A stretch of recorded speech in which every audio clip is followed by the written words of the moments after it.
Evening all, and welcome to another SEPI Agency special, and in this presentation we present our new hypothesis called Traumatic Time Impressions, or TTIs for short. So allow us 10 minutes of your time to redefine the term ghosts.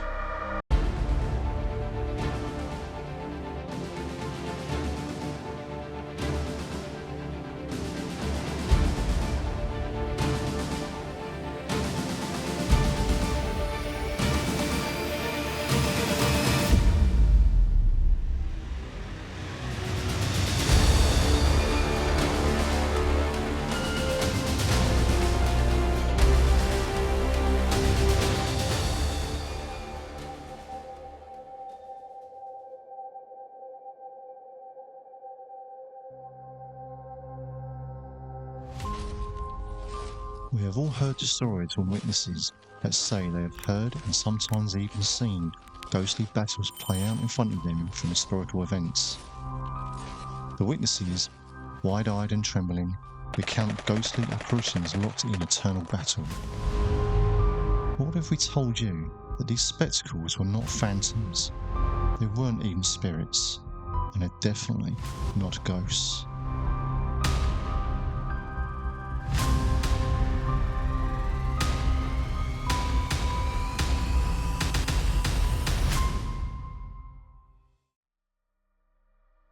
So, what are they? For our first example, consider 1642 in England, Warwickshire, and the notorious Battle of Edgehill. This indecisive battle pitted King Charles I's royalists, known as the Cavaliers, against Parliamentarians, better known as the Roundheads. As the drums beat, the horses stampeded, and pikes impaled, men fell and screamed for their mothers and their God. This degree of close warfare on home territory would have had such a devastating impact, and the very fabric of space-time would have shaken and left an impression forever.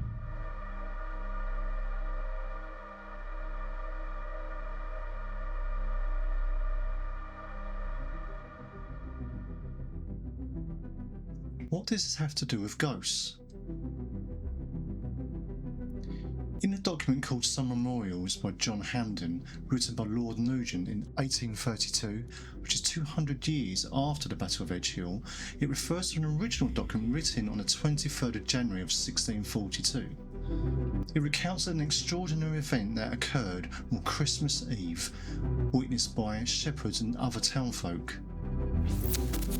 Between the hours of 12 and 1 o'clock in the morning, these men heard the sounds of drums afar, neighing horses, and the fire of musket and cannon fire.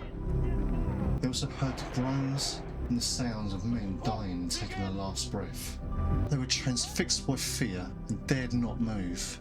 The battle continued till about 2 to 3 o'clock in the morning, until finally one of the armies expressed the joys of victory, and the sights and the sounds of battle finally vanished. Glad they were gone, the men made their way to the local town of Kyneton, where they woke up the Justice of the Peace and the Minister. And knowing that with sound minds, the Justice of the Peace, Mr. Wood, and the Minister, Mr. Marshall, as well as other townfolk, returned to the fields the very next evening to see what they could witness.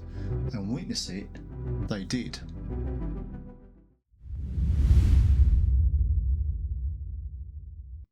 At around the same time the previous evening, they again witnessed a bloody battle unfold before their eyes.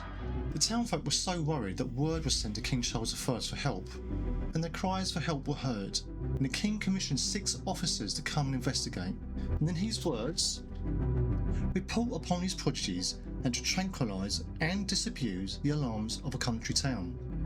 The officers were sent, and again on the following Saturday and Sunday, the officers saw with their own eyes the whole battle unfold.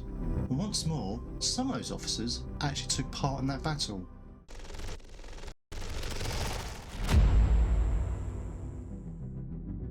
They in fact recognised some of the fallen, including Sir Edmund Varney, the standard carrier. The main thing to point out here is that it was estimated that 27,000 men fought that fateful day, and although one life is a loss, only 1,000 lost their lives, which means they saw 26,000 apparitions of the living. How does that work? Now, some majors explain this as residue energy. We don't think that goes deep enough. First of all, residue energy is not felt or seen or experienced by everybody. It's only a select few. However, on this occasion, multiple witnesses saw this multiple times. In fact, it happened on 3 weekends in a row. If there was a fourth, we don't know. But for 3 weekends in a row, 7 days apart each time, is quite unheard of. And to us, this means this is not a paranormal event, but a supernatural event, with the emphasis on the word natural. It's natural because it occurs in nature. It's super because we don't quite understand it. It's nature amplified.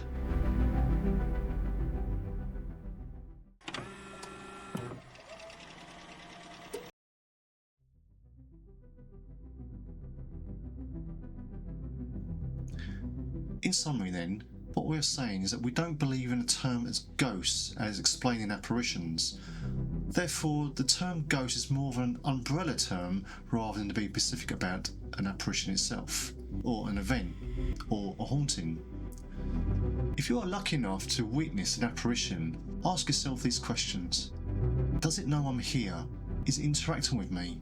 If the answer to that is no, then you're witnessing a traumatic time impression, not a ghost, not anything that can harm you. So we're not being dismissive of conscious spirit, i.e. extra-dimensional entities, the shadow categories, any elementals. There are consciousness out there that exists within energy. We're not dismissing those at all. These apparitions are harmless, and in fact you should be really lucky that you see it. And TTIs don't just occur on mass scale, i.e. big battles. This can happen to individuals as well. So that lady that wanders the halls of a great house, or the monk that wanders through the graveyard, those common stories are probably just TTIs. They are simply nature's way of replaying something traumatic. The energy was captured, it hit the very fabric of space-time, and it just rippled out and comes back again. For us, this is going to be an open investigation.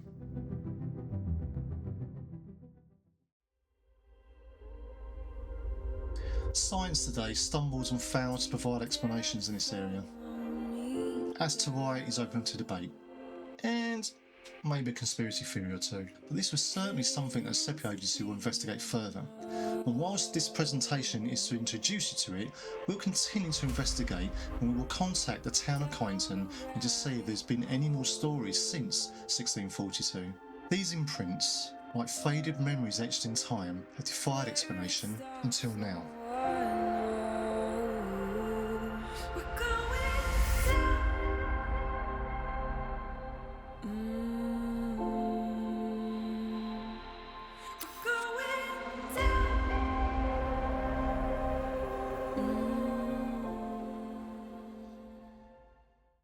And if you have any cases to bring to us, please visit the website and click Report an Incident button.